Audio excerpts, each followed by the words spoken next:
When a sitting Security Council member openly protects the very organization that claims responsibility for the barbaric terror attack, such as at Pahalgam, what does it do to the credibility of multilateralism? If the maintenance of international peace and security has become lip service, the predicament of development and socio-economic progress is even more serious. We must also recognize that all is not well with the United Nations.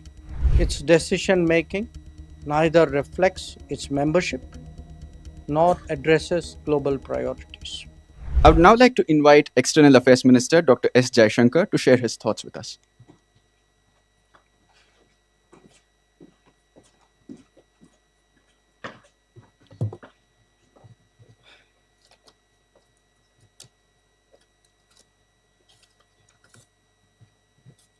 Secretary Post Vandita Kaulji, Secretary West C.B. Georgie, Excellencies, ladies and gentlemen.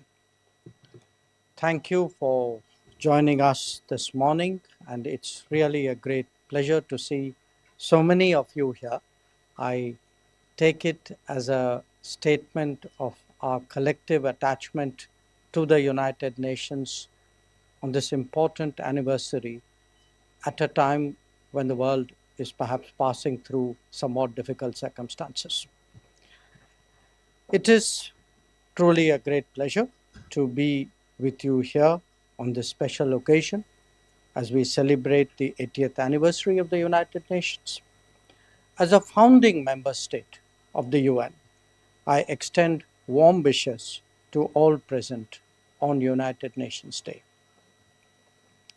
Let me begin by congratulating the Department of Sports, Ministry of Communications, for organizing this very successful open competition on MyGov portal to design the commemorative postage stamp celebrating UN at 80. As we heard from Secretary West, there were more than 740,000 entries which were received from students of classes 9 to 12 across the country and from arts colleges across India.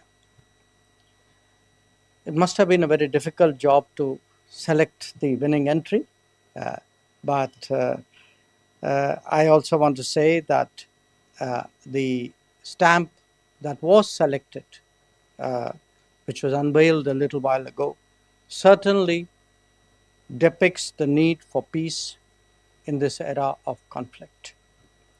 Even today, we are regrettably witnessing multiple major conflicts that not only take a great toll on human lives, but impact the well-being of the entire international community. The global south, in particular, has felt this pain, even as the more developed insulated themselves from consequences. An 80th anniversary is a significant milestone for any institution. On UN Day, I would like to reiterate India's commitment to the ideals of peace and security, as well as development and progress. India has always been and will continue to be a strong votary of the United Nations and indeed of multilateralism. Our commitment to global peace and security is reflected, amongst others, in our staunch support for peacekeeping, and I'm very glad that the first day cover captures that particular facet as well.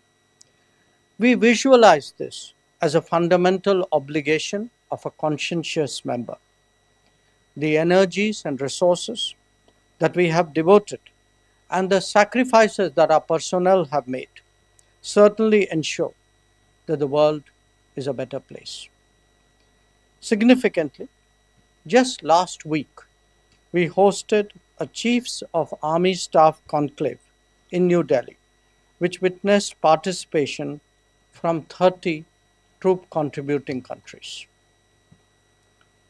That said, we must also recognize that all is not well with the United Nations. Its decision making neither reflects its membership nor addresses global priorities. Its debates have become increasingly polarized and its working visibly gridlocked. Any meaningful reform is obstructed using the reform process itself. Now, financial constraints have emerged as an additional concern. How to sustain the UN even while seeking its reinvention is clearly a major challenge before all of us. Few examples are more telling about the challenges facing the UN than its response to terrorism. When a sitting Security Council member openly protects the very organization that claims responsibility for the barbaric terror attack, such as at Pahalgam, what does it do to the credibility of multilateralism? Similarly, if victims and perpetrators of terrorism are equated in the name of global strategy, how much more cynical can the world get? When self proclaimed terrorists are shielded from the sanctioning process, what does it say for the sincerity of those involved? If the maintenance of international peace and security has become lip service, the predicament of development and socio-economic progress is even more serious.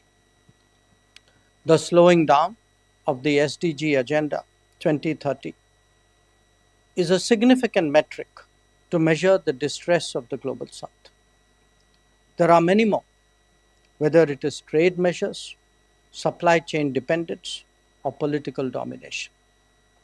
Yet, on such a notable anniversary, we cannot abandon hope. However difficult, the commitment to multilateralism must remain strong. However flawed, the United Nations must be supported in this time of crisis. Our faith in international cooperation must be reiterated and indeed renewed. It is in that spirit that we all meet to mark this occasion and seek to build a better world. I thank you again for joining us on this important day, on this important anniversary. And as my colleagues said, I think at the end of the day, what unites us is what is most important. And the fact that we are meeting here today, I think, sends a message in itself. Thank you for your attention.